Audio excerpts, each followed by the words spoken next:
नमस्कार, स्वागत है आपका। आप देख रहे हैं प्राइम टीवी और मैं कीर्ति लेकर हाजिर हूं प्राइम डिबेट। 3 केंद्रीय कृषि कानूनों पर चल रहे संग्राम का अंत हाल फिलहाल नजर नहीं आ रहा है। वहीं अब राजनीतिक दलों का किसान मंच पर पहुंचना आग में घी डालने का काम कर रहा है। अब मुद्दा 3 कृषि कानूनों की वापसी ना होकर आगामी चुनाव में बीजेपी की हार हो गया है। राकेश टिकैत के भाषण हो या फिर विपक्ष के शब्द बाण, सभी मंचों से बीजेपी को हराने की अपील इस आंदोलन का राजनीतिकरण कर रही है। ये देखिए रिपोर्ट और उसके पहले समझिए कि मुद्दा क्या है, उसके बाद मैं इस प्राइम डिबेट का आगाज करूंगी।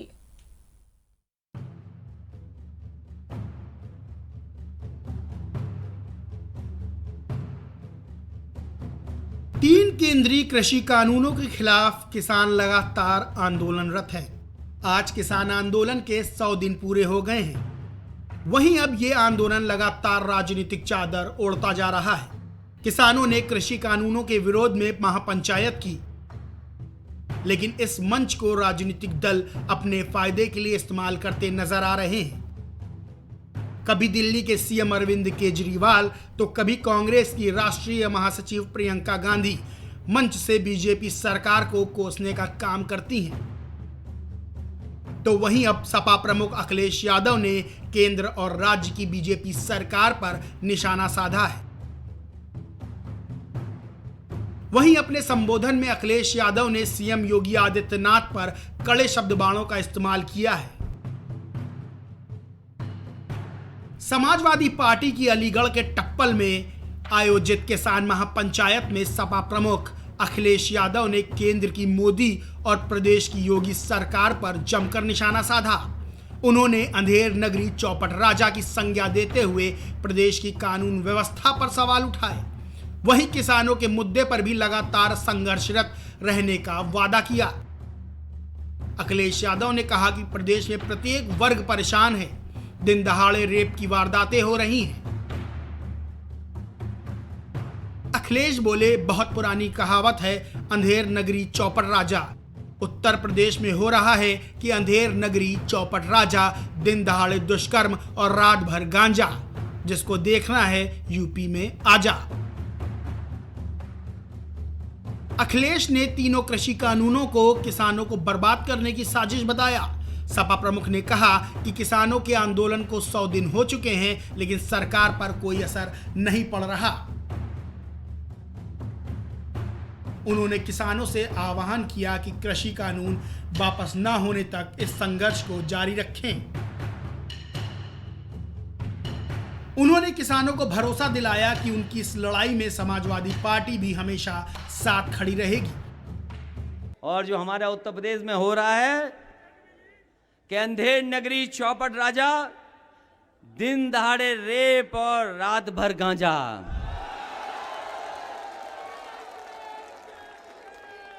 अंधेर नगरी चौपट राजा, दिन दहाड़े रेप और रात भर गांजा। जिसको भी देखना है तो यूपी में आ जा। बताओ कानून व्यवस्था की क्या हालत कर दी है, क्या हालत कर दी कानून व्यवस्था की। और हमारे मुख्यमंत्री जी कहते ठोक दो, विधानसभा में कहते ठोक दो, और ठोक दो के चक्कर में पुलिस को नहीं पता किसे ठोक दें और जनता को ये नहीं पता किसे ठोक दें। बताओ हमारी ऐसी सरकारें चल रही हैं। केंद्रीय कृषि कानून किसानों के खिलाफ हैं या किसानों के भले के लिए हैं, ये तो चर्चा का विषय है और लगातार इस पर चर्चा हो भी रही है। लेकिन जिस तरह से किसानों की महापंचायत के मंच से राजनीतिक दलों के नेता सरकार को घेरने की कोशिश कर रहे हैं, वो अपने आप में आंदोलन पर सवाल खड़े करता है कि क्या वाकई विपक्ष के नेता किसानों का भला चाहते हैं या फिर 2022 के यूपी विधानसभा चुनाव और 5 राज्यों में हो रहे विधानसभा चुनावों में बीजेपी को बुरी तरह से हराना उनका पहला लक्ष्य है। खैर जो भी हो, लेकिन जिस दिशा में आंदोलन जा रहा है, कहने में संकोच नहीं होगा कि यह आंदोलन पूरी तरह से राजनीतिक रूप लेता जा रहा है। और इसका परिणाम जो भी हो, लेकिन यह आंदोलन क्या तस्वीर गढ़ेगा ये भविष्य के गर्भ में है। और किसानों को भी समझना होगा कि क्या वो कृषि कानूनों के खिलाफ है या फिर बीजेपी की केंद्र और राज्य सरकारों के खिलाफ। Desk report, prime TV.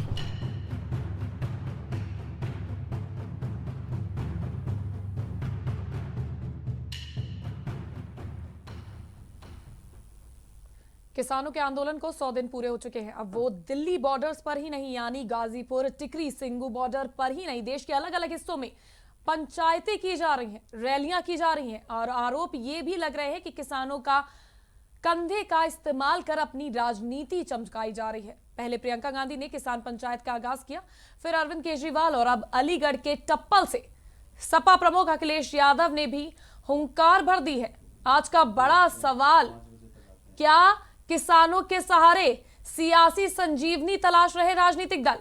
तो आज मैं प्राइम डिबेट का आगाज करती हूं और इस चर्चा में हमारे साथ इस वक्त शामिल हैं बीजेपी नेता विनीत शुक्ला, सपा राष्ट्रीय प्रवक्ता कपिल श्रीवास्तव स्काइप से जुड़े हैं, साथ ही साथ कांग्रेस नेता अभिषेक वाजपेयी जुड़ चुके हैं। तो सबसे पहला सवाल, किसान आंदोलन के विनीत जी 100 दिन पूरे हो गए हैं, इस मसले का कोई समाधान क्यों नहीं? संवाद का सिलसिला 22 जनवरी से बंद है, संवाद का रास्ता क्यों नहीं अपना रहे हैं आप लोग? देखिए कीर्ति जी, हमारी सरकार लगातार किसानों से संवाद कर रही थी। अब किसानों के आंदोलन में जब राजनीतिक लोग, ऐसे राजनीतिक गिद्ध जब उसमें शामिल हो गए हैं, जो अपना राजनीतिक स्वार्थ, जिनकी राजनीति बिल्कुल शून्य प्राय हो गई है इस देश के अंदर, जनता ने उनको अस्वीकार कर दिया है और उन पे विश्वास नहीं रहा जनता का। ऐसे लोग अपनी राजनीति का रोटियां सेकने के लिए उस आंदोलन का माध्यम बन करके उन मंचों पर जा करके किसी तरीके से अपनी खोई हुई जमीन को तलाश रहे हैं। तो जनता के बीच संवाद हो रहा है, किसानों के बीच में सरकार संवाद कर रही है, ना कि इन राजनीतिक गिद्धों से या राजनीतिक जो बैठे हुए ऐसे टट्टुओं से जो उनके द्वारा प्रेरित हैं। तो इन लोगों से बात करने का कोई औचित्य नहीं है, जिनका उद्देश्य सिर्फ और सिर्फ नफरत है मोदी जी से, मोदी सरकार से नफरत है। उनको कोई और विकास की योजनाएं जो देश के अंदर आदरणीय प्रधानमंत्री जी की चल रही हैं, उन सबको जमीनी स्तर तक पहुंचाया जा रहा है। किसानों की समृद्धि के लिए ये कानून आया है। किसान ये जानता है, किसान अपने खेत में है, लेकिन राजनीतिक गिद्धों के द्वारा प्रेरित ये आंदोलन, वो लोग सिर्फ आकर के अराजकता का माहौल और सड़कें जाम करके बैठे हैं। क्या दिल्ली के लोगों का कोई मानवाधिकार नहीं है? 2 करोड़ लोगों का वो लोग जो है दिल्ली में व्यापार करने के लिए कुछ लोग जाते हैं, कुछ नौकरी करने के लिए जाते हैं, उनके रास्ते को बाधित करना, उनको कितनी परेशानी होती है। आप व्यापारियों का उत्पीड़न कर रहे हैं, आप किसान होकर के, आप अन्नदाता का आपको श्रेणी दी गई है, आप अन्नदाता होकर के आप लोगों की परेशानी बने हुए हैं। विनीत जी, जो इतने लोग वहां पर बैठे हुए हैं, इतने हजारों लोग लगातार प्रदर्शन कर रहे हैं 100 दिन से, कड़कड़ाती ठंड में 200 लोगों ने अपनी जिंदगी गंवाई है, तो आपको क्या लगता है, क्या वो किसान नहीं है? नहीं, मैं कह रहा हूं किसान, जो भी किसान हैं उनसे संवाद हमारी सरकार कर रही है और किया भी है। उन्होंने सारी एक मिनट कीर्ति जी, उनसे बातचीत हुई और उन लोगों ने माना भी है। जितनी भी बैठकें हुई, आदरणीय कृषि मंत्री जी ने, प्रधानमंत्री जी ने, गृह मंत्री जी ने, सभी ने उनसे संवाद किया, मिलजुल करके बात भी की और लोगों ने समझा भी है। लेकिन जब उसका राजनीतिकरण हो रहा है, ऐसे लोग उसमें घुस गए हैं। और आपको बता दें कि तमाम ऐसे वीडियो आए कि पैसे दे दे करके वहां से लोगों को बुलाया जा रहा है कि खेती का अपना काम, जैसे जो लोग नहीं कर रहे हैं, उनके परिवार से जैसे 4 लोग हैं तो उसमें से एक आदमी को पैसा दे करके लोग बुला ले रहे हैं। तो इस तरीके से वहां पर इकट्ठा करने की कोशिश हो रही और सिर्फ देश के खिलाफ और मोदी सरकार के खिलाफ किसी तरीके से। आप बताइए इस आंदोलन का क्या उद्देश्य है? जहां भी जिस राज्य में चुनाव हो रहा है, हमको मोदी जी का विरोध करना है, हमें मोदी सरकार का और भारतीय जनता पार्टी का विरोध करना है। तो वोट की चोट देने वाले हैं। देखिए, सरकार ऐसे नहीं मानेगी तो ऐसे मानेगी, हम कोई ना कोई रास्ता तो निकालेंगे। ऐसे लोगों की विश्वसनीयता इस देश के अंदर खत्म हो चुकी है। 135 करोड़ देश की जनता के हित में उठाए गए कदम मोदी सरकार के, वो सबको दिख रहे हैं और जनता के बीच में हर योजना अंतिम पंक्ति तक पहुंच रही है, बिना भेदभाव के पहुंच रही है।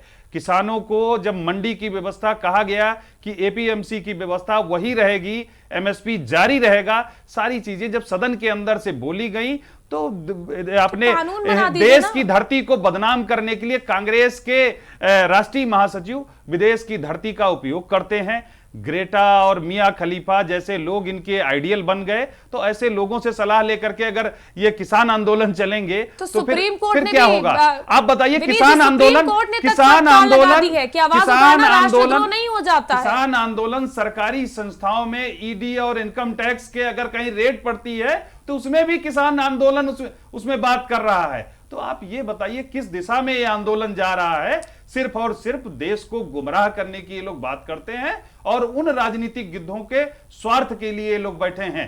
देश की जनता जानती है और आदरणीय मोदी जी में विश्वास करती है और मोदी सरकार उस जनता के हित के लिए, गरीब कल्याण के लिए बनी है और वो अक्षरशः पूरा करने का काम कर रही है। चलिए ठीक है। कपिश जी, मेरा सवाल आपसे है, अब तो राजनीतिक फसल काटने अखिलेश यादव भी पहुंच गए। इस आंदोलन की फसल काटने की अपनी तैयारी उन्होंने भी कर ली है। जिस तरह से वो अलीगढ़ के चप्पल में किसान महापंचायत का आगाज कर चुके हैं, तो कहीं ना कहीं जो आंदोलन की फसल है वो काटने की तैयारी उनकी भी शुरू हो चुकी है। कीर्ति जी देखिए जी कब इको हो रही है। मैं ये कह रहा हूं कीर्ति जी, देखिए किसान इस देश का बहुत बड़ा मुद्दा है और जो इस देश का बड़ा मुद्दा होगा निश्चित रूप से राजनीतिक एंगल से देखा भी जाएगा और राजनीति के सकारात्मक एंगल से देखा भी जाना चाहिए। जहां तक हमारे मित्र अभी विनय शुक्ला जी भारतीय जनता पार्टी के संस्कार परोस रहे थे और उनको आज वो लोग राजनीतिक गिद्ध दिख रहे हैं जो कि 1985 में भी, 89 में भी और 81 में भी इनके अनुसार वो गिद्ध थे और स्टेज शेयर कर रहे थे, सरकारों को चेता रहे थे कि किसानों के साथ अगर अन्याय होगा तो हम लोग खुल करके सामने आएंगे। और ये भी समझाते थे वो राजनीतिक गिद्ध कि जब तंत्र और जन की लड़ाई होती है तो जन के अनुसार तंत्र को झुकना सीखना चाहिए अगर इस देश में समृद्धि लानी। ये राजनीतिक गिद्ध लोग उस समय भी थे और आंदोलनजीवी लोग भी उसी समय थे, परजीवी भी थे, लेकिन चंदाजीवी तो अभी हुए हैं और जिनसे चंदा लेते हैं उनके लिए कानून लेकर के आए। चंदा तो मुलायम सिंह की विनीत जी आपकी बात देखिए, उन्होंने सही विनीत जी देखिए, मैं समय सबको भगवान दूंगी। श्री राम के मंदिर में मुलायम सिंह की बहू ने भी दिया है। एक मिनट, मैं बात पूरी हो जा रही थी। आप पहले अपने घर में और अपने गिरेबान में झांकिए, इसके बाद बोलिए। ठीक है, मेरी डिबेट और आपके मंच पे अरे शुक्ला जी, आपके मंच पे मुख्तार अंसारी और अतीक अहमद सुशोभित हुआ करते थे, उनके साथ मंच शेयर करते थे। आप उनकी बात करते हैं क्या? आप उनकी बात करते हैं क्या? आप दोनों से आग्रह करूंगी डिबेट की प्लीज डिबेट की मर्यादा बनाए रखिए। आप दोनों से मैं चाहूंगी। अखिलेश यादव जब प्रदेश अध्यक्ष थे युवा मोर्चा के, तो मुझे मजबूरन आप लोग के साउंड को नीचे करना पड़ेगा अगर आप नहीं मानेंगे तो। युवा मोर्चा के अपने यूजन सभा के प्लीज विनीत जी, मैंने आपकी बात देखिए सबने सुनी है। राष्ट्रीय सचिव था विनीत जी, प्लीज मजबूरन आपकी आवाज को मुझे ड्रॉप करना पड़ेगा नीचे। जो मुख्तार अंसारी का जिसके घर में बैठक थी, आज उसकी दुकानें तोड़ी गई हैं, तो पेट में दर्द होगा आपके, मैं समझता हूँ। चलिए ठीक है, अच्छा ठीक है भाई देखिए, हम अभी बात किसानों के मुद्दे पे करने आए हैं। प्लीज कपिश जी और विनीत जी प्लीज इंटरप्शन मत कीजिए। आपकी बात को पूरी सुनी गई ना, मैं आपको मौका दूंगी बोलने का। प्लीज डिबेट को थोड़ा नहीं। कपिश जी प्लीज बोल के देख ले, एक शब्द नहीं बोल पाएंगे। कपिश जी प्लीज। अच्छा यहाँ भी गुंडाई करेंगे क्या? प्लीज ठीक है, चलिए प्लीज। गुंडाई कर रहे हो? अरे भाई गुंडाई मत करिए, धमकी मत दीजिए, धमकी मत दीजिए, शब्दों की मर्यादा धमकी मत दीजिए, शब्दों की मर्यादा बनाए रखिए प्लीज। मुझे चीखने पे अखिलेश यादव कौन सा नशा करते हैं? अखिलेश यादव कौन नशा करते हैं? अखिलेश यादव कौन सा नशा करते हैं? जनता की गाड़ी कमाई का पैसा, जनता की गाड़ी कमाई का पैसा लूट करके क्या लंदन से शराब मंगा के पीते हैं या सफाई की ताड़ी पीते हैं? पार्टी के सफाई की ताड़ी पीते हैं क्या अखिलेश यादव? विनीत जी प्लीज, ये गिल्ट सफाई की ताड़ी पीता है क्या आपका राष्ट्रीय अध्यक्ष? बातें बर्दाश्त नहीं करूंगी मैं। कपिल जी प्लीज, को शर्म आनी चाहिए। नहीं, आपको Please! शर्म आनी चाहिए। मैं आप लोग आपका से रिक्वेस्ट राष्ट्रीय कर रही अध्यक्ष हूँ। क्या सफाई की ताड़ी पीता है क्या? सफाई में बनी हुई ताड़ी पीता आप है क्या? कैसी बातें कर रहे हैं आप विनीत बताइए जी? ना, नशे में जैसी भाषा नशे में आपके चलिए नेता ठीक है, अच्छा हैं। ठीक है। आपका आप लोग नेता इस तरह से है। इस मंच का इस्तेमाल करते हुए इस तरह की बातें मत करिए प्लीज। मैं बिल्कुल अलाउ नहीं करूंगी इस तरह की बातें। देखिए जैसी भाषा विनीत जी आप प्लीज, करेंगे, नहीं। आपको जवाब मिलेगा। आप लोग शायद तक ये भूल गए कि ये मंच किस लिए है। शायद तक आप लोग भूल गए ये मंच अपनी बातों को रखने के लिए, एक दूसरे पे आरोप प्रत्यारोप लगाने के लिए नहीं है। राजनीतिक मंच नहीं दिया मैंने किसी को। देखिए कीर्ति जी, अब प्लीज नहीं विनीत जी, नहीं, इनके राष्ट्रीय अध्यक्ष मंचों से आपसे देखिए, ऐसी मैं भाषा का प्रयोग मैं मुद्दे करेंगे, पर आऊंगी। लाल टोपी लगा करके नहीं, गुंडों की लेकिन हम भाषा उस मुद्दे प्रयोग पर आएंगे करेंगे। ना। आज उत्तर प्रदेश में, आज उत्तर प्रदेश की जनता के कपिल बीच जी और में विनीत जी, बच्चा देखिए, जानता है इसको कि लाल अखाड़ा टोपी मत वाला बनाइए। गुंडा है। आज उत्तर प्रदेश का बच्चा चलिए, जानता ठीक है, है हो कि गया। लाल टोपी वाला गुंडा हो है। गया। बता पाएंगे, ये आंकड़ों पे बात प्लीज, नहीं कर पाएंगे। कपिल जी। ये हल्ला करने वाले प्रवक्ता हैं। ठीक है कपिल जी, मेरा सीधा आपसे सवाल था, आपने जिसका जवाब दे रहे थे। प्लीज विनीत जी इंटरप्ट मत करिए, मैं आप पर भी आऊंगी। आपकी पूरी बात सुनी गई थी। किसान आंदोलन के जरिए पूरा पॉलिटिकल मंच सजाया गया एक तरीके से कपिल जी, तो कहीं ना कहीं जी कीर्ति जी मेरी बात सुनिए। विनय शुक्ला जी से कहिए कि संस्कार कम से कम इतने होने चाहिए कि मैंने आपके बारे में नहीं बोला, जब आप कुछ भी बोलते रहे। मैं अपनी पारी में बोल रहा हूं, आप अपनी पारी में बोलिएगा। जब आप दूसरों को राजनीतिक गिद्ध बताएंगे तो अगला भी आईना आपको दिखाएगा। इसलिए मर्यादा के अंदर संसदीय भाषा का प्रयोग कीजिए। ब्राह्मण कुलभूषण है, कम से कम आपसे उम्मीद की जाए। मर्यादा राष्ट्रीय अध्यक्ष को अपने लेकिन ये सिखाइए। मर्यादा का मतलब ये नहीं होता है कि आप मर्यादा अपने राष्ट्रीय अध्यक्ष को मर्यादा सिखाइए। आप अपने संत को समझाइए। चलिए, आप लोग किसानों के मुद्दे, अच्छा ठीक है, आप लोगों को किसानों के मुद्दे पे बात करनी है या आपको एक दूसरे पर? तो क्या गुंडे हैं आप? ठोकने की बात हो रही है गुंडों को, अपराधियों को। ठीक है, एक काम कर, अपराधियों को ठोकने की बात हो रही अभिषेक जी, है। मेरा सवाल आपसे, ठीक है, आप लोग इस मंच का प्लीज 155 गुंडे विधायक हैं भाई। जब अब कहा माननीय मुख्यमंत्री जी ने फिर मैं कह रही हूँ विनीत जी और कपिल जी प्लीज। बोला जाता है कि उन्होंने अपराधियों को और गुंडों को, उन गुंडों को ठोकने की बात होती तो आप क्या गुंडे हैं? आपने मान लिया कि हम गुंडे हैं? आपने मान लिया कि समाजवादी पार्टी गुंडों की पार्टी है?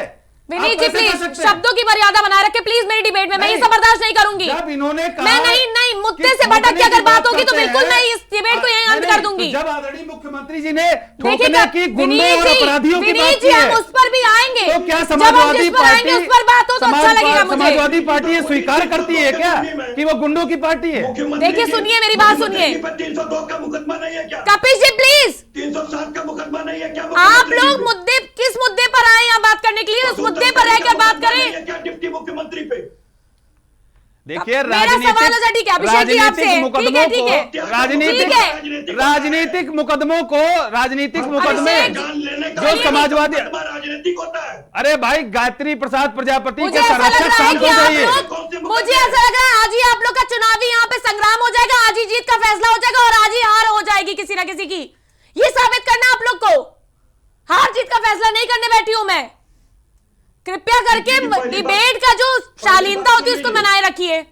जब मैं अपनी पारी में बोल रहा हूं तो अगर तो कोई दूसरा कपिल जी बोलेगा तो आप थोड़ी सी सेंसिबिलिटी रख लीजिए।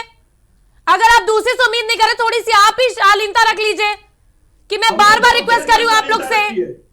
और मैंने बहुत देर तक ठीक है, रखी है। ठीक है, अच्छा हमसे आपने प्रश्न पूछा, मैं जवाब दे रहा हूं। ठीक है, मैं आप पर आ रही हूँ, एक मिनट रुकिए, मैं आप पर आ रही हूँ। अभिषेक जी मेरा सवाल आपसे है। प्रियंका गांधी ने सहारनपुर से किसान महापंचायत शुरू की थी, उसके बाद जिसके बाद बिजनौर, मथुरा, मुजफ्फरनगर के बाद अब मेरठ में भी किसानों को संबोधित करेंगे। लेकिन ये सक्रियता एक तरह क्यों नहीं रहती है? मतलब चुनाव आते ही एक्टिव होना, उसके बाद कहीं ना कहीं फिर वो गायब हो जाना। देखिए कीर्ति जी, मुझे समझ में नहीं आ रहा आप सक्रियता, कौन सी सक्रियता की बात कर रही हैं? चुनावों को लेकर कब, मेरी बात समझ लीजिए, मेरी बात हो जाने दीजिए। कब वो आपको नजर नहीं आई? क्या हाथरस के मुद्दे पे नजर नहीं आई, या बनारस गई तो मुद्दे तो नजर नहीं आई? ये देखिए, वो हमेशा सक्रिय नहीं है। बीच में जो कोरोना टाइम था तब भी वो एक्टिव रही हैं, अपने कार्यकर्ताओं से एक्टिव रही हैं, लोगों से बातचीत उनकी बराबर होती रही, हालचाल लेती रही हैं। उन्होंने बाकायदा इंस्ट्रक्शंस दिए थे कि हर कार्यकर्ताओं को हर व्यक्ति के पास जाकर के उनकी मदद करनी, यथासंभव मदद करनी चाहिए।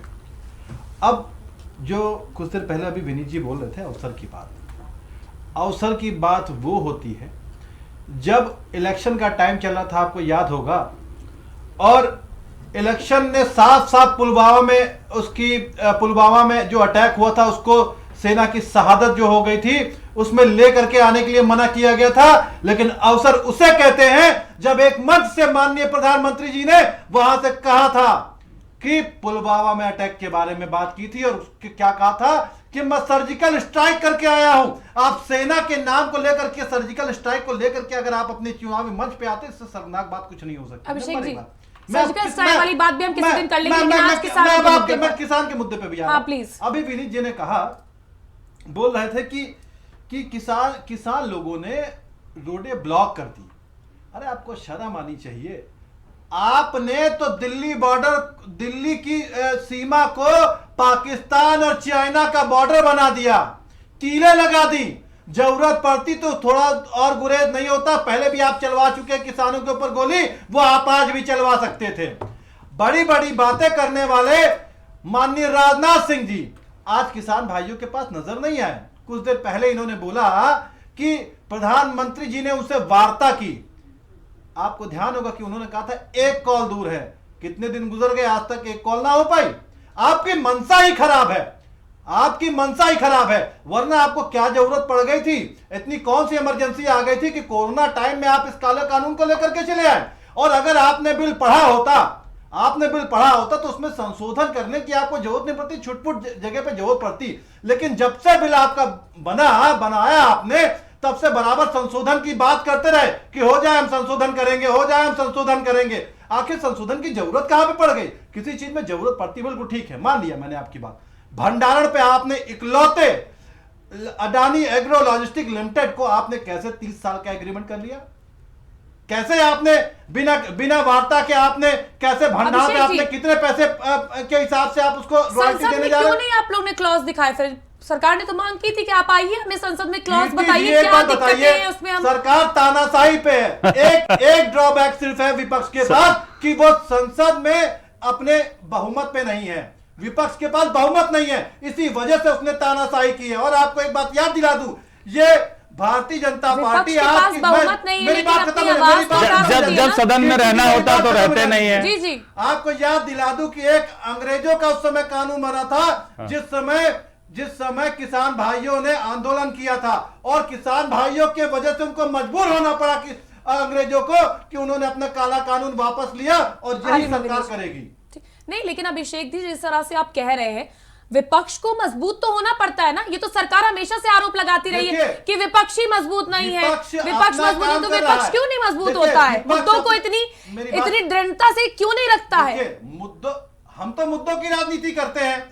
मुझे एक जगह बता दीजिए कि भारतीय जनता पार्टी मुद्दों की बात करती हो। मैं भारतीय जनता पार्टी पर आ जाऊंगी, मैं उनकी प्रवक्ता नहीं बैठी हूं, मैं उनकी बात उनसे ही पूछ लूंगी। लेकिन मैं आपसे आपकी पूछ रही हूं। इसी का डर है कि भारतीय जनता पार्टी ने अपने प्रवक्ताओं को हर चैनल पे भेजना बंद कर दिया हुआ है। ये मैं बिल्कुल जिम्मेदारी से बात कह रहा हूं। आप किसान प्रियंका गांधी लगातार सक्रिय हैं, पश्चिमी यूपी में भी वो लगातार पंचायतें कर रही हैं, लेकिन जो आपकी उपस्थिति है वो प्रभावी उपस्थिति उसके बावजूद क्यों नहीं दिख रही है? अभिषेक जी, जिस तरह से आपको क्या लगता है यूपी की जमीन पर आप वो प्रभावी उपस्थिति दर्ज करा पाएंगे? देखिए, आने वाले दिनों में आपको पता चलेगा कि कितना प्रभावित कौन है कौन नहीं है। ये आने वाले दिनों में देखने का आपको मिलेगा। ये अभी से कोई कयास नहीं लगा सकता। हमको पता है कि हमको कैसे, हमारी क्या स्ट्रेटेजी है, हमको अच्छा चलिए ठीक है। आप यूपी में आ रहे हैं, किससे लड़ने आ रहे हैं, बीजेपी से या समाजवादी पार्टी से? देखिए, हमारा गठबंधन है जनता के साथ। हम जनता के प्रति हमारी जवाबदेही बनती है, और हम जनता के मुद्दों को देखिए, हम जनता के मुद्दों को लेकर के आगे तो आप लड़ने आ रहे हैं बीजेपी से ही समाजवादी पार्टी से? देखिए, क्योंकि समाजवादी पार्टी भी एक बड़ा विपक्ष है यूपी में, कहीं ना कहीं आप मानते होंगे। हम अपनी सरकार युवा नेता कहा जाता है। हमारी जवाबदेही जनता के प्रति है, और हम ज्यादा से ज्यादा सीटें जीत करके अपनी जवाबदेही तय करेंगे और सरकार बनाने के लिए आगे बढ़ेंगे। तो आप ये हमारी जवाबदेही है। आप किसी के लिए लड़ेंगे नहीं, किसी इसके हम सिर्फ खिलाफ जनता नहीं जा के लिए रहे। लड़ेंगे, हम सिर्फ जनता के लिए जनता लड़ेंगे। से लड़ेंगे आप? हम जनता के लिए लड़ेंगे। शब्दों का अपने शब्दों को आप अपने मुंह से आप अभिषेक जी, कहिए, मेरे शब्दों में ऐसा कोई भी नहीं है। चलिए ठीक है, हम आप जनता के लिए लड़ेंगे, के लिए और से में अंतर ठीक है। तो फर्क किसानों के लिए लड़ेंगे, जनता के लिए लड़ेंगे, समाजवादी से हर लड़ेंगे, एक वर्ग बीजेपी से के लिए लड़ेंगे? लड़ेंगे, हर एक वर्ग के लिए लड़ेंगे, हर एक वर्ग के लिए लड़ेंगे। किसान भाइयों के लिए लड़ेंगे, युवाओं के लिए लड़ेंगे, महिलाओं बहनों के लिए लड़ेंगे, व्यापारियों के लिए लड़ेंगे। चलिए ठीक है। अच्छा, रोड मैप क्या तैयार किया फिर? रोड मैप आने वाले दिनों में आपको पता चलेगा। आप- हमारे देखिए, हमारी स्ट्रेटेजी अगर हम अभी बताएंगे तो बहुत जल्दबाजी हो जाएगी। हमारी स्ट्रेटेजी हमारे पास रहनी नहीं, चाहिए। क्यों अभिषेक जी, आपको इतना मंच दे रहे हैं हम प्राइम टीवी के मंच से, आप बता दीजिए ना आज आपने क्या रोड मैप तैयार किया मैंने है? बड़ी सिंपल सी अभी आपको एक बात कहीं ना कहीं सुन कांग्रेस लीजिए। अपनी प्रभावी उपस्थिति किस तरह से दर्ज कराएगा? मैं कुछ वही तो बात- रोड मैप देखिए, तैयार देखिए, किया होगा, हमारे- या सिर्फ हमारे- किसानों की महापंचायत नहीं, करके नहीं, ही इस बार नहीं, सोचा है? मैं आपको बाकायदा बता दे रहा हूँ इसी चीज को कि हमारा जो रोड मैप है ये बहुत जल्दबाजी होगी बताना, क्योंकि राजनीति चीज जो होती है वो हम आगे आने वाले दिनों में तय करते हैं, किस हिसाब से उसको ड्राइव करना वो हम देखते हैं। हम युवाओं के बात को भी लेकर के आगे बढ़ रहे हैं, हम महिलाओं बहनों की को भी लेकर के आगे बढ़ रहे हैं, हम व्यापारियों को भी लेकर के आगे बढ़ रहे हैं, और किसान भाई जो हमारे अन्नदाता हैं, जो हमारा पेट पलवाते हैं, पेट पालते हैं, हम उनके लिए भी आगे बढ़ रहे हैं। हम छल की और दोहरा चरित्र की राजनीति नहीं करते। चलिए ठीक है। कपिश जी, साफ तौर पर अभिषेक जी ने कहा कि हम तो जनता के लिए लड़ रहे हैं, हम ना बीजेपी से लड़ने आ रहे हैं ना सपा से, तो आप लोग का तो रास्ता कहीं ना कहीं खाली है, कांग्रेस को आप लोग को देखना ही नहीं है फिर तो। नहीं, बहुत सीधी सी बात है। जितने भी राजनीतिक दल हैं उनको लोकतांत्रिक अधिकार प्राप्त है, जी, वो अपने बैनर और झंडे के तले अपनी लड़ाई लड़ेंगे। और सभी राजनीतिक दल इस देश में जनता की ही लड़ाई लड़ते हैं, चाहे वो कोई भी दल। जी, हर आदमी अपनी हर पार्टी अपनी नीति से देश को आगे ले जाना चाहता है, चाहे वो भारतीय जनता पार्टी हो, कांग्रेस हो, सपा हो या कोई। जी, ये बात अलग है कि कुछ मुद्दे ऐसे होते हैं, कभी ऐसी चीजें आती हैं कि गठबंधन भी लोगों के होते हैं, सीटों का एडजस्टमेंट भी होता है, और कभी अलग अलग भी आदमी लड़ाई लड़ता है। ये तो एक राजनीतिक सोच है, लेकिन सबका विचार एक ही होता है। जैसे नदियां कहीं से भी निकल के जाती हैं तो वो जाके सागर में ही मिलती हैं, और राजनीतिक दल का भी सागर वही है जो संसद और विधानसभा तक जाता है। तो मैं नहीं- बहुत एक सीधी सी बात कहना चाहता हूँ। जी, देखिए, किसान का आंदोलन जो खड़ा है और जो 100 दिन तक हो गया, इसमें अगर किसी ने इसको राजनीतिक मुद्दा बनाया है तो सरकार ने स्वयं बनाया, क्योंकि ये इतिहास भारत का होने जा रहा है कि इतना लंबा आंदोलन कभी नहीं हुआ, किसी ने नहीं किया। आपने बहुत लेट सक्रियता दिखाई, लेकिन 100 दिन हो गए जी, आपकी, बहुत लेट सक्रियता दिखी, लेकिन 100 दिन होने पर आपको याद आया किसानों के बारे में? नहीं कीर्ति जी, जी, हमारे यहाँ तो वैसे ही गरीब और गुरबा की पार्टी है। हमारे यहाँ जितने भी कार्यकर्ता है वो स्वयं में किसान है, और वो किसान की टोपी लगा के लड़ाई लड़े या लाल टोपी लगा के लड़ाई लड़े, लगेंगे वो हमेशा किसानों की लिए। ठीक है। और हमने आज से घेरा डालो डेरा डालो कार्यक्रम नहीं किया है। डे ऑफ फर्स्ट से किसानों के साथ हम, ये जरूर है कि किसान के आंदोलन को हाईजैक करने कोई नहीं गया, क्योंकि ये किसानों का आंदोलन था। किसान अपनी नीतियां बना रहे थे, किसान लड़ाई लड़ रहे थे, हम अपना यहाँ बैठ के आत्मबल प्रदान कर रहे थे, जिले स्तर पे भी, तहसील स्तर पे भी और प्रदेश स्तर पे भी। लेकिन आपने हमारे- उनका मंच हमारा जो- राजनीतिक उपयोग के लिए तो इस्तेमाल किया ना, जिस तरह से कल हमने अखिलेश यादव को सुना, उस तौर से तो बिल्कुल, जहां से हम देख पा रहे हैं वहां से तो बिल्कुल यही लग रहा था कि किसानों का मंच, मुद्दों पर कहां बात हुई, बात तो सरकार को घेरने पर, उन पर पलटवार करने पर हुई। कीर्ति जी, बहुत सीधी सी बात है। जी, जब किसान बॉर्डर पे बैठा हुआ है और ठंड के अंदर बैठा था, जबकि 1-2 डिग्री की टेम्परेचर की उस समय था, और बूढ़े बुजुर्गों में से 200 लोग जो है इंतकाल फरमा गए, कोई जरूरी नहीं है कि गोली मार करके ही हत्या की जाए। अगर आप ठंडक में बैठे रहने दें, अगर आप पानी की बेंतें मारें, अगर आप सड़क गोड़ दें, तमाम तरह की आप मुसीबतें पैदा कर दें, पानी का पाइपलाइन काट दें, तो ये सब भी एक कारण होता है। और 200 किसानों की शहादत के बाद भी अगर हमारे देश के प्रधानमंत्री लोकतंत्र के मंदिर के अंदर संवेदना ना जाहिर कर सकें, तो आप ये बताइए कि ये किस तरफ आप राजनीति को लेकर के जा रहे हैं। लेकिन मुद्दा आप बना रहे हैं, कपिल हम जी- नहीं चाहते हैं कि हमें आप राजनीतिक रूप से शामिल करें। हम तो कपिल जी, चाहते हैं आप किसानों की बात मान लें, और ठीक आप है। किसानों का वोट भी ले लें। ठीक है, कपिल क्योंकि जी। बिना किसानों के वोट दिए 2019 में आप 300 से ज्यादा सीटें नहीं पाए, उन्हीं की वजह से पाए। चलिए ठीक है कपिल जी, लेकिन मेरा जिनको आज आपसे आप सुनने के लिए तैयार नहीं है। कपिल जी, आप राष्ट्र तो प्रवक्ता राजनीति तो हैं, आप कर रहे आपने हैं। राजनीति हम नहीं में जानते हैं कि राजनीति ठीक है, अच्छा ठीक है कपिल जी, आपने राजनीति में बहुत साल गुजारे हैं, आपने बहुत चीजें देखी भी होंगी, उतार चढ़ाव हर तरीके का। लेकिन मैं ये जानना चाहती हूँ, कल जिस तरह से किसान महापंचायत का आगाज करते हुए एक मंच का इस्तेमाल किया, उसको पॉलिटिकल मंच में तब्दील कर देना, उसके बाद हमारे सीएम के खिलाफ इस तरह की बयानबाजी करना, आप प्रदेश को देश से कहीं ना कहीं आप प्रदेश को दिखा क्या रहे हैं देश के सामने कि यहां पर ये चीज हो रही है? जो शब्दों का उन्होंने प्रयोग किया, क्या आपको वो सही लगता है? कीर्ति जी एक बात बताइए, जी जब संवैधानिक पद पे बैठे हुए लोग जिस तरीका का आचरण विधानसभा के अंदर कर रहे हैं और लाल टोपी उनको सर्कस की दिखाई दे रही है और तमाम अन्य चीज कह रहे हैं, ठोंक देने जैसी प्रयोग उनके शब्दावलियों का प्रयोग होता है, तो आप मुझे बताइए लेकिन वो बिल्कुल निराशाजनक कि है। क्या ये बिल्कुल। नहीं नहीं नहीं देखिए, वो आपत्ति अगर आप होती है। न्याय की बात करें, आप अगर न्याय की बात करें, कपिल जी, तो ये कपिल कोई जी, नशे में ही कपिल जी, एक सवाल अब देखिए बीच में नहीं, मैं एक एक सवाल मिनट करना सवाल चाह है रहा उनका, हूं। बड़े भाई जी, मेरी बोलिए। बात सुन लीजिए। क्या माननीय मुख्यमंत्री जी ने ठोकने की बात अपराधियों को, गुंडों को कही या समाजवादी पार्टी को कही? आप ये बताइए। चलिए ठीक है विनीत जी, क्या नाम लिया? नहीं, कपिल जी, आप जवाब दीजिए। आप ये बता दीजिए बस, और कुछ नहीं मैं कहना चाहता। जवाब ले लीजिए। हाँ। अरे आप जवाब लीजिए ना। हाँ। ठोकने जैसे शब्द का प्रयोग एक संत के लिए और एक मुख्यमंत्री के लिए कदापि उचित नहीं है। संत के साथ साथ आप वो सबक सिखाइए। इस उत्तर प्रदेश के ठीक है, विनीत मुख्यमंत्री जी, हैं। विनीत जी, मैं उत्तर आऊंगी। प्रदेश अरे की भाई, 24 तो करोड़ लीजिए। जनता विनीत के जी। मुख्यमंत्री तो ठीक हैं। है, वो मुख्यमंत्री हैं और उनकी जिम्मेदारी है, विनीत जी, मैंने उनकी सवाल- जिम्मेदारी है कि ठोकने गुंडे का, अपराधियों, पीटने का, गुंडे सबक अपराधियों सिखाने और की जिम्मेदारी बलात्कारियों उनकी नहीं से है। प्रदेश की जनता की कानून को रक्षा लागू करना करने की जिम्मेदारी है। और उस कानून के कानून द्वारा लागू उस करने की प्रदेश की जिम्मेदारी है। जनता की रक्षा करना। कानून सबक सिखाता है। तो अच्छा बिल्कुल चलिए ठीक है, ठोकना शब्द कानून ठीक के है, आ रही अंदर हूं नहीं है, अभिषेक जी, गैर विधिक एक सेकंड। क्यों नहीं लैंग्वेज है? है, गैर विधिक शब्दावली है। चलिए ठीक है, अच्छा। जो अगर एक इनकाउंटर मुख्यमंत्री नहीं कर अगर सकते। इनकाउंटर बहस- होता है, फिर अपराधी बहस और आपस गुंडों में के आरोप हमले करते हो, होते कितनी हैं, शांति से। अगर प्रशासन कार्रवाई करता ठीक है, है विनीत तो जी। समाजवादी पार्टी विनीत जी, मैं उसमें सवाल अपने कर को रही क्यों हूं। मान लेती है? ठीक है कपिल बहुत जी, सीधी सी साफ बात तौर पर कहना कि है विनीत जी का, एनकाउंटर भी जो गैर गलत तरीके से होते हैं, जिसमें गाड़ियां तमाम लोगों की पलट जाती हैं और सुप्रीम कोर्ट भी इस बात को शब्दावली देता है,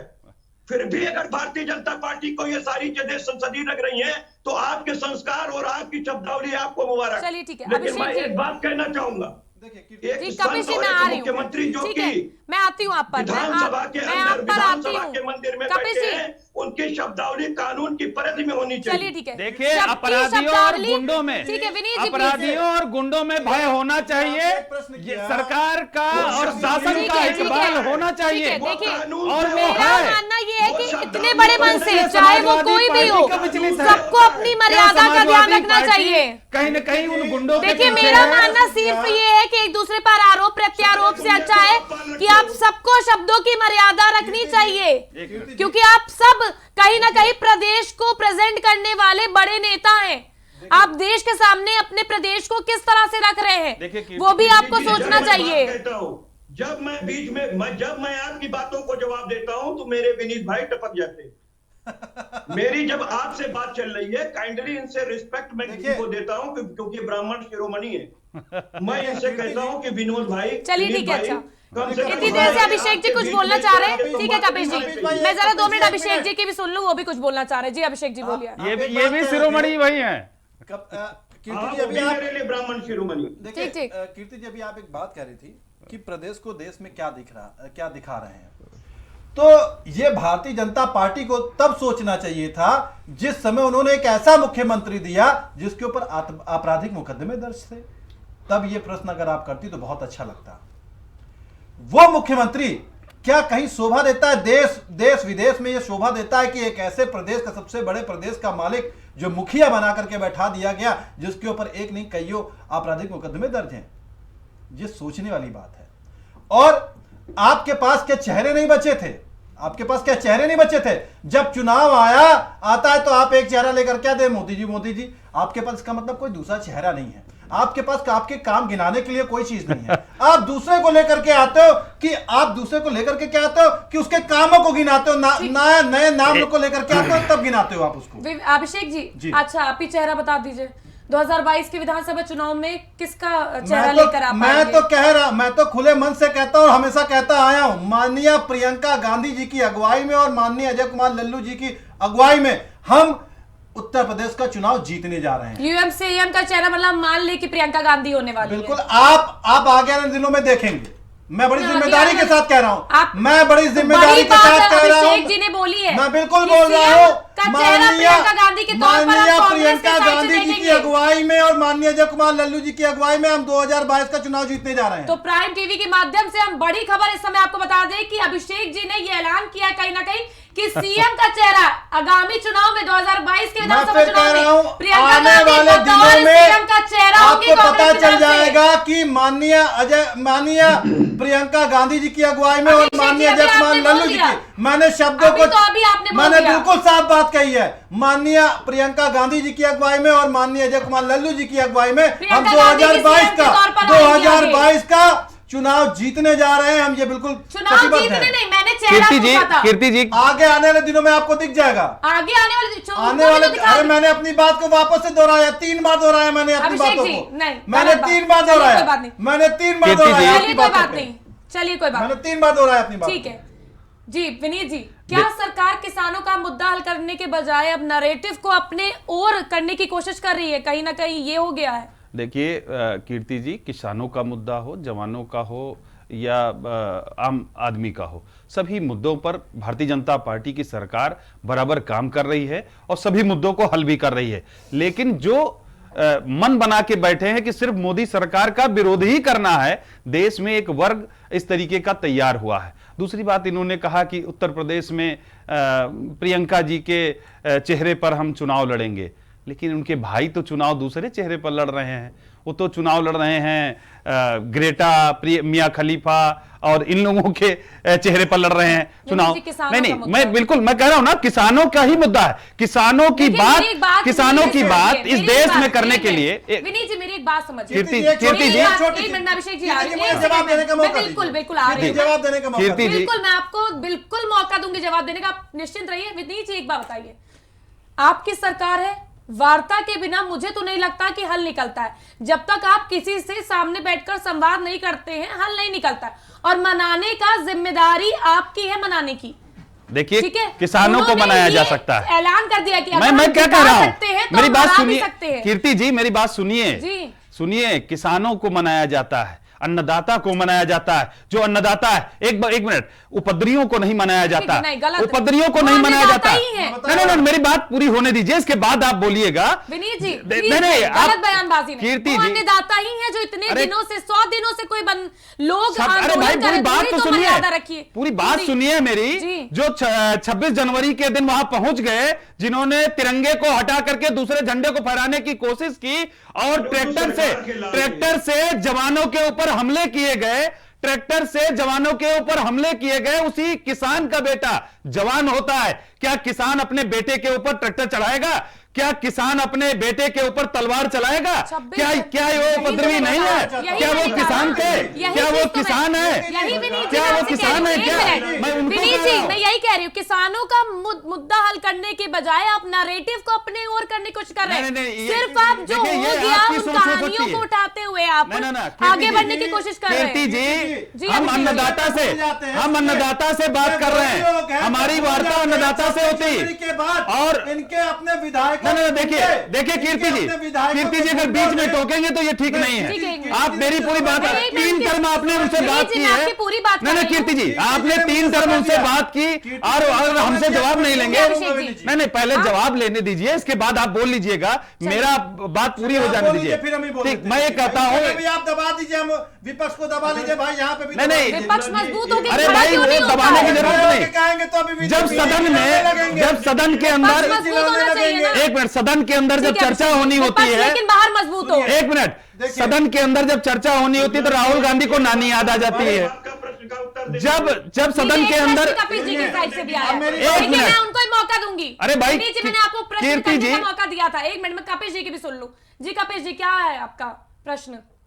मैं सिर्फ ये चाहता हूं कि देखिए, किसान आंदोलन पे बात हो रही है जी, मेरे विनीत शुक्ला जी से प्रश्न ये है कि जो इन्होंने 2 कानून नए लाए और एक पुराने कानून को जो इन्होंने संशोधित किया है, इसमें कौन सी ऐसी धारा है जिससे ये समझते हैं कि किसानों का कल्याण होगा? वो धारा बता दें कि उसमें कहां लिखा है और क्या लिखा है, बस हम इतना ही पूछ रहे हैं। आप बता दीजिए उसमें किसानों का हित कहां से है?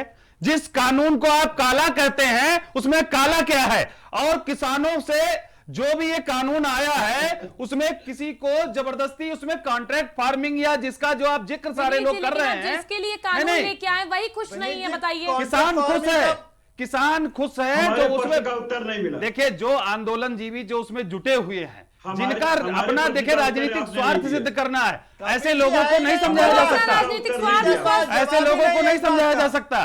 किसानों से संवाद किया विनीत भाई, जाता हमारे है, प्रश्न का अन्नदाता उत्तर से दे संवाद दिया। किया जाता है। मैं कपीस जी मैं कह रहा हमारे हूं, प्रश्न का आपने उत्तर नहीं दिया। मैं दे रहा हूं ना आपको। आप ये बताइए जिस कानून को काला कहते हैं उसमें काला क्या है? आज तक किसी ने वो नहीं हम बताया, बताएंगे। विपक्ष के किसी नहीं, हम मित्र ने ये बताएंगे। नहीं बताया। आप क्या बता है दीजिए काला? ना, विनीत बताइए जी, ना। आप विनीत जी बता दीजिए ना। हम बता देंगे, हमारे प्रश्न का उत्तर दे दीजिए, हम आपके प्रश्न का उत्तर दे देंगे। देखिए जो कानून आदरणीय प्रधानमंत्री जी ने सदन के अंदर जो कृषि मंत्री जी ने पास कराया है वो किसानों के हित में कौन है। सा? क्या है? क्या है? देखिए क्या कृषि कानून कानून क्या है? क्या कृषि है? कानून अच्छा। देखिए जो कृषि कहीं कानून तो आप दोनों की बात 2020 एक बार फिर- 2020 कृषि कानून जो नहीं, आया है नहीं, वो नहीं, कपिल जी वो और अभिषेक जी। किसानों के हित में है। और अच्छा, कॉन्ट्रैक्ट फार्मिंग क्या है? देखिए कौन सा विधेयक ये आप राहुल बताइए? गांधी से पूछ लीजिए हमें जिनको नहीं मालूम पता है, है, हमें मालूम है, जिनको आप नहीं बताइए, पता है, हमें मालूम है, आप जिनको बताइए। मैं चुनौती दे रहा हूं। जिनको मैं गन्ने प्राइम टीवी गन्ने के में माध्यम गुड़ से लगता चुनौती दिखाई दे रहा हूं, पड़ता है वो आप क्या बताइए, बात करेंगे? कॉन्ट्रैक्ट फार्मिंग क्या है? गन्ने आप में ये बता दीजिए। गन्ने में गुड़ लगता दिखाई पड़ता है। गन्ने की बात करते थे, अभी कितना दे रहे हैं आप? देखिए वोट लेते समय चाहे वो आपने गन्ने का मूल्य हो, आपने बोला काला धन लेकर के आएंगे, मेरे उसमें प्रश्न फेल का हो गए। उत्तर देखिए चिल्लाने से मेरे काम नहीं प्रश्न का होता उत्तर है। दीजिए। गन्ना किसानों की चाहे वो बकाया अभिषेक भाई, धनराशि हो, इनको मेरे प्रश्न का उत्तर देने 119 दीजिए। चीनी मिल अगर आज काम कर रहे हैं, हमको 119 आप चीनी मिल। केवल हमारे प्रश्न का उत्तर दे दीजिए। उत्तर देते हम अभी पूछ लेंगे। एक मिनट, चलिए ठीक हमारे है। प्रश्न का उत्तर दे दीजिए। 119 कपिल चीनी जी। मिल चल रहे हैं उत्तर प्रदेश के अंदर और गन्ना किसानों के लिए चल रहे हैं। होंडा में जो अच्छा, जो हमारे चीनी प्रश्न मिल का आपने उत्तर भेज दिए दीजिए। थे, ठीक है। जो चीनी चलिए मिल ठीक है, हमारे अच्छा। प्रश्न का उत्तर दे दीजिए। देखिए दो लोग अगर लगातार चिल्लाएंगे ये चिल्लाने का इस चलिए तरीके ठीक से है। इस अच्छा तरीके से ये डिबेट बता नहीं होती दीजिए है। विनीत जी, ये आप बता एक दीजिए, सवाल बात करिए सदन और उस में, पे बात करेंगे। पार्लियामेंट में जाने की बस बात हो हमारे रही है प्रश्न का उत्तर दे दीजिए उन्होंने ना। साफ तौर पर कह दिया है राकेश टिकैत जी ने कि अब तो फसल वहीं बिकेगी जहां एमएसपी रेट तय होता है, जहां पर मिलने वाला है। देखिए एमएसपी संसद में जाने की बात हो रही है। बिल्कुल संसद में ही तय हुआ है कि एमएसपी नहीं हटेगी। देश के प्रधानमंत्री जी ने नहीं, सदन वो के तो अंदर बोला MSP है रेट पर और वो एमएसपी लेने पर ही जा रहे हैं, अपनी फसलें बेचने जा रहे हैं, उनका तो साफ तौर पे कहना है बिल्कुल। एमएसपी पर हमें खरीदी तो मिल यही नहीं तो- रही बाहर, देखिए तो हम पार्लियामेंट चले जाते हैं। मतलब प्रधानमंत्री जी ने और एक क्या क्या मिनट बोला था? देखिए जब कहा गया सरकार ने यही तो छूट दी है कि किसान कहीं पर भी देश के अंदर कहीं पर भी किसी भी मंडी में जाकर के अपनी फसल को बेच सकता है और एमएसपी पे देगा। और जिस बात को कहा गया सदन के अंदर उसको बार बार ये लोग झुटलाने की कोशिश करते हैं कि एमएसपी नहीं है, विनीत जी, लोगों की जमीन चली जाएगी, 1975 गेहूं वो के हड़प ली MSP जाएगी, है। वो ये चली जाएगी, कहां चली जाएगी? सिर्फ और सिर्फ किसानों को, देश की जनता को गुमराह करने का काम विपक्ष कर रहा है और कुछ नहीं है। कपिल सिर्फ जी। और सिर्फ इनकी राजनीति समाप्त हो चुकी है, MSP उसको जिंदा करने की कोशिश कर रहे हैं। कितनी जगह एमएसपी पे प्राइस पे आपने मैं उत्तर प्रदेश में रहता हूं, उत्तर प्रदेश के अंदर एमएसपी ठीक पे है। ही खरीद हुई है। अभिषेक जी, प्लीज। मैं उत्तर ठीक प्रदेश है की बात कर रहा कपिल हूं। जी, मेरा सवाल देखिए, आपसे है। किसान कपिल जो जी। यहाँ एयर कंडीशन में बैठ चलिए ठीक करके है, आप चलिए कहेंगे जी। कि मैं किसान हूं तो आप किसान कीर्ति नहीं जी, हैं। ये इतना तेज बोल रहे हैं किसान- कि आपका प्रश्न नहीं। नहीं मैंने भी पूछा नहीं, किसान कपिल जी, का मैं आपसे फसल जो पूछ है रही हूँ, एमएसपी ठीक पे है। बिक रही है और किसानों को उसका इसका फायदा मिल रहा है। ठीक है ठीक है और अभिषेक जी, direct प्लीज उसको विनीत जी, benefit मिल रहा प्लीज है। कपिल जी, मेरा आपसे उसको प्रश्न direct ये है benefit। कि क्या लगता आपको नहीं पता है, ठीक है आपको नहीं पता क्योंकि आप यहाँ बैठे हैं। होमवर्क करके आइए और जा करके देख के आइए। कार्यालय छोड़ करके गांव जाइए, आप वो कह रहे हैं। चलिए, कार्यालय ठीक है। छोड़ करके मैं गांव तो- जाइए, अभिषेक जी। एयर कंडीशन कार्यालय छोड़ करके गांव जाइए अभी समय और तय पता कर करिए। लीजिए। कितने आप कितने पता पेपर करिए। की कटिंग चाहिए और बताइए कितनी जगह पे घोटाला हुआ, आप ये बताइए। देखिए, जिसने घोटाले किए हों। रायबरेली में किसान क्रय केंद्र पे कितने रुपए में अब की बात धान बिका? आप ये बता देखिए, दीजिए। रायबरेली अमेठी में जितने घोटाले चलिए, आपको ठीक है, करना था ठीक है, आपने कर लिए। ठीक है विनीत जी, आप विनीत जी और अभिषेक जितने जी घोटाले प्लीज करने थे उतने कर लिए। प्लीज, अब चलिए ठीक घोटाले है, करने का मौका प्लीज, जनता नहीं देगी। धान ठीक कितने है, रुपए में बिका? ठीक है, धान कितने रुपए में देखिए, ठीक है। बिका? एक मिनट, मैं कह रहा हूं 1868 रुपया जो एमएसपी था उस पर धान बिका, और उस पर रायबरेली हो या उत्तर प्रदेश के कहीं भी नहीं किसी भी विनीत जिले जी, का हो, नहीं सब विनीत जगह जी, बिका। प्लीज मेरी सॉरी, बात सुनिए, 1200 में और बिका रह है, गई बात- मैं आपको बता दूं, मैं करेक्ट कर दूं। एक मिनट, रायबरेली और अमेठी में जितना नहीं, भ्रष्टाचार MSP पर कांग्रेस ने नहीं, किया है, प्लीज, गलत बयानबाजी नहीं यहाँ पे, प्लीज। देखिए विनीत जी, कीर्ति मैं आपको अभी बता दूं, 1975 रुपए गेहूं का है, 1868 धान का है मैं जो धान की 1200 बात कर हजार रहा और हूं, 1100, कीर्ति जी। 1868 जो बिका 1200 हजार में है, ठीक है? देखिए, ठीक है, 1200,000 में नहीं ठीक है, बिका। चलिए, अच्छा ठीक है, मैंने नहीं खत्म बिका। कर दिया ना। नहीं बिका, मैं नहीं मानता। ठीक है, ठीक है, देखिए, अच्छा चलिए, आपको- ये मेरे पास आंकड़े हैं, मैंने बता दिया, आपको मानना ना सरकार मानना में आपके ऊपर है। सबसे ज्यादा चलिए धान ठीक की है, कपिल जी, खरीद, गेहूं की खरीद ठीक सबसे है। ज्यादा हुई हमारी सरकार में, तभी तो कहा है, और एमएसपी पे तभी हुई तो है। विनीत जी, राकेश जी MSP कहते पे हैं, हुई तभी है। तो कहा है ना कि हम संसद में जाएंगे जहां पर एमएसपी का रेट फिक्स हुआ है, देखिए, वहां जाके राकेश बेचेंगे। टिकैत- अब उन्हें संभालिए आप। राकेश टिकैत की भाषा इस समय ठीक है। क्या है ये आप सब ने देखा ठीक है, है, और देश ठीक है। का किसान भी जानता है, मेरे और पास देश समय भी कमी, जानता सिर्फ है। 5 मिनट बचे, मैं ठीक है। कपिल जी, आप लोग अब किसान महापंचायत से आगाज तो कर चुके हैं, लेकिन इसे पॉलिटिकल मंच ही के तौर पर आप यूज करेंगे या विकास के मुद्दे पर भी आप बात करेंगे? किसानों के हित में बात करने वाले हैं। कीर्ति जी, बहुत सीधी सी बात है। हम जो किसान मंच पर गए हैं वो किसानों का मंच था, और किसान की आवाज हम पहले से हैं, आज से नहीं है, जी, और उठाना भी चाहिए। अगर उनको ये विधेयक नहीं समझ में आ रहा है तो सरकार को की जिम्मेदारी बनती है कि वो समझाएं, विनीत भाई की जिम्मेदारी बनती है कि उनको वो समझाएं, बिल्कुल। और कम से कम सबसे पहले तो बॉर्डर पे ही बैठ करके समझाएं। लेकिन कपिल जी, जहां किसान बात माफ करने के लिए कीजिएगा, मैं बैठा आपको है, टोक रही हूँ, 100 दिन लेकिन कुछ 100 थोड़ा दिन से रवैया ऊपर हो गया। विपक्ष मैं- का भी सकारात्मक रवैया मैं उम्मीद करती हूँ कि उन्हें दिखाना चाहिए कि हाँ ठीक है, किसान और सरकार को कीर्ति आमने जी, सामने आके मंच शेयर करते हुए बात कर कीर्ति लेनी जी, चाहिए। कीर्ति जी, जी, कीर्ति जी, हमने तो विनीत शुक्ला जी से बहुत साधारण प्रश्न पूछा था, उन्होंने उसका उत्तर नहीं दिया। जी, लेकिन हम अपनी पार्टी की तरफ से आपसे कह रहे हैं कि अगर ये कानून सही होता तो हम सरकार के साथ खड़े होते, लेकिन ये वाकई कानून सही नहीं है। जो इनका कानून है, कृषि सशक्तिकरण, संरक्षण, कीमत आश्वासन जी। और सेवा करार विधेयक 2020, ये 20 की धारा 3 आप पढ़ लें। कीर्ति जी, मैं आपसे इसलिए कह रहा हूं कि आप एक एंकर हैं, आप एक पत्रकार हैं, जी, और अगर हम कहीं पर गलत होंगे तो हमें आप दुरुस्त कर दीजिएगा कि कपिल जी आपने गलत पढ़ा। बिल्कुल। मैं धारा 3 इसकी बता रहा हूं कि कितनी ज्यादा दूषित है, जिसके वजह से ये पूरा कानून काला हो जाता है। हमारे उत्तर प्रदेश के अंदर 11.5 लाख परिवार किसान परिवार हैं जो कि भूमि के साथ हैं, जिनकी भूमि है, और 14 लाख परिवार ऐसे हैं जो भूमिहीन हैं, जो बटैया और तुर्री पे बोते हैं, हुंडा पे बोते हैं। मैं इसलिए धारा 3 पढ़ना चाहता हूं। धारा 3 इनकी ये कहती है कि इसमें जो करार होगा उसमें व्यापारी जो है वो जो बताएगा वो फसल कृषक बोएगा, पहली चीज। दूसरा चीज ये है कि उसका बीज, उसका खाद, उसकी औषधि और उपकरण सब जो है वो व्यापारी देगा। 3 बार वो व्यापारी उसको चेक करेगा, 3 बार की लेवल पे, और जब फसल तैयार होगी तो उसके दाम का मूल्यांकन भी वही व्यापारी करेगा।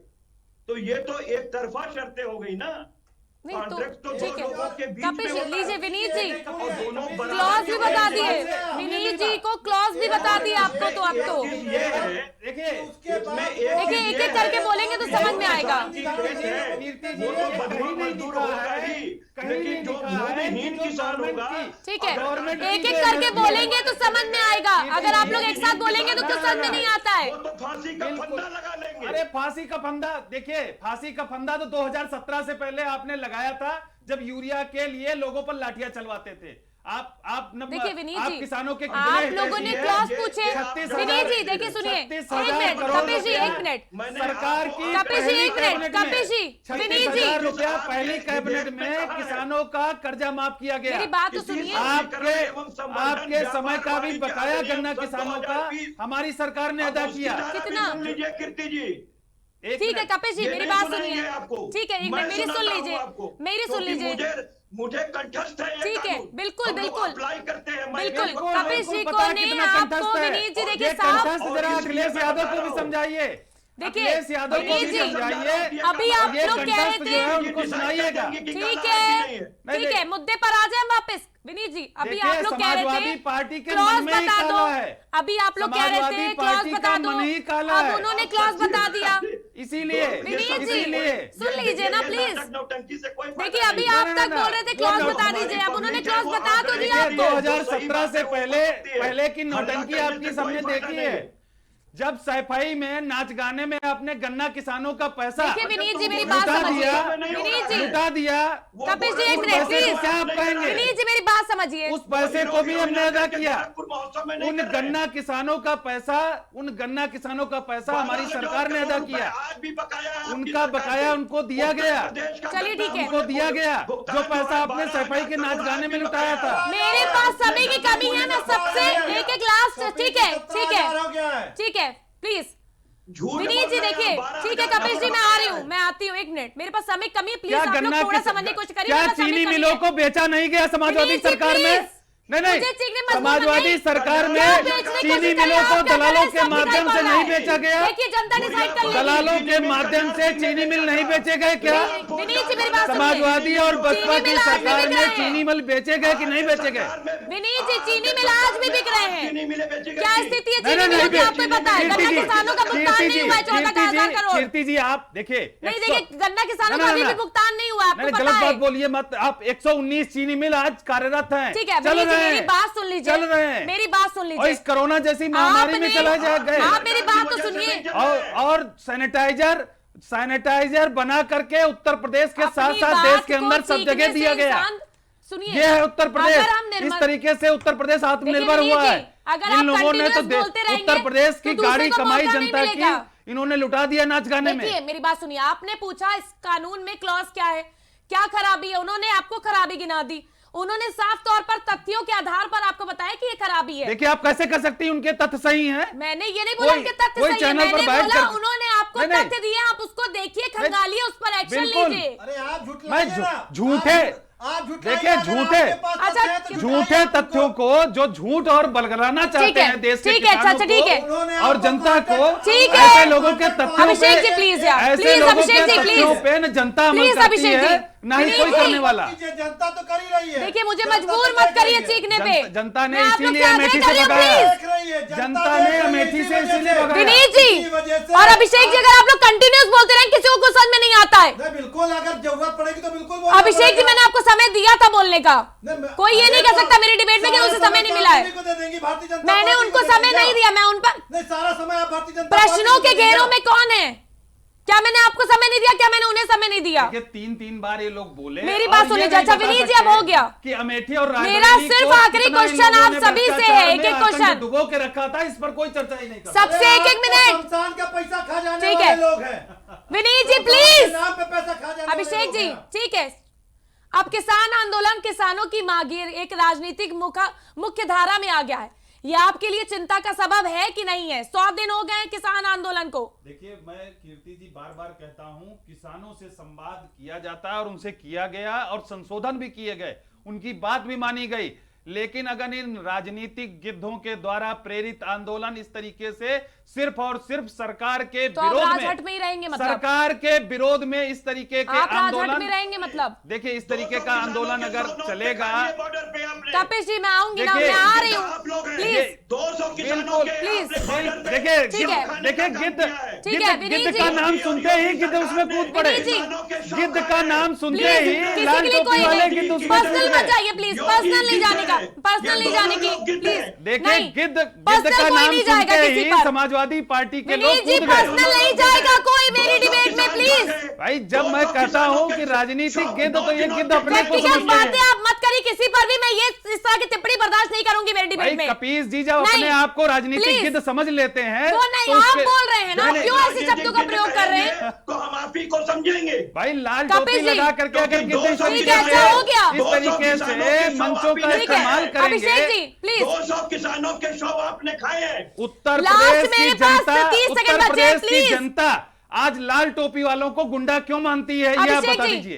राजनीति क्या किसानों के जरिए है? राजनीति हो जाएगी? लाल टोपी वालों को गुंडा क्यों क्या मानती विकास है? का मुद्दा एजेंडा कोई बनाएंगे आप देश लोग? का बच्चा बच्चा जानता है कि लाल टोपी वाला गुंडा है। बॉर्डर पे 200 परिवारों को अनाथ करने का काम मोदी कपिल जी, की प्लीज। सरकार ने किया है। लेकर के आगे बढ़ रही है, महिलाओं के मुद्दों को लेकर के आगे झूठा बढ़ रही है। समाजवाद, और झूठा किसानों के झूठा मुद्दे को लेकर समाजवाद के- पर चलिए ठीक है, बहुत बहुत झूठे शुक्रिया, बहुत बहुत समाजवाद पर शुक्रिया आप सवार सभी होके का। चलने वाला बबुआ ठीक है। अब इस उत्तर प्रदेश में नहीं ठीक है, सफल बहुत होगा। बहुत शुक्रिया आप सभी का मेरे साथ इस प्राइम डिबेट में और इस चर्चा का हिस्सा बनने के लिए। तो हमारे साथ है बीजेपी नेता विनीश शुक्ला, सपा राष्ट्रीय प्रवक्ता कपिल श्रीवास्तव, साथ ही साथ कांग्रेस नेता अभिषेक बाजपेयी। बहुत बहुत शुक्रिया आप सभी का मेरे साथ प्राइम डिबेट में चर्चा में शामिल होने के लिए। तो किसानों का मुद्दा एक बार फिर राजनीतिक मोड़ ले चुका है।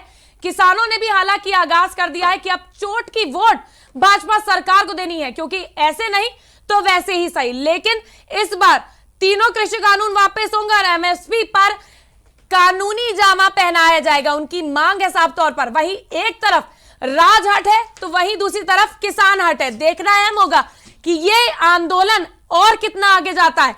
फिलहाल के लिए बस इतना ही। मैं कीर्ति बंडूला एक बार फिर हाजिर होंगी किसी नए मुद्दे के साथ, और इसी की तरह हमारी चर्चा जारी रहेगी और मैं सवाल करती रहूंगी। आप कहीं मत जाइएगा, आप देखते रहिए प्राइम डिबेट।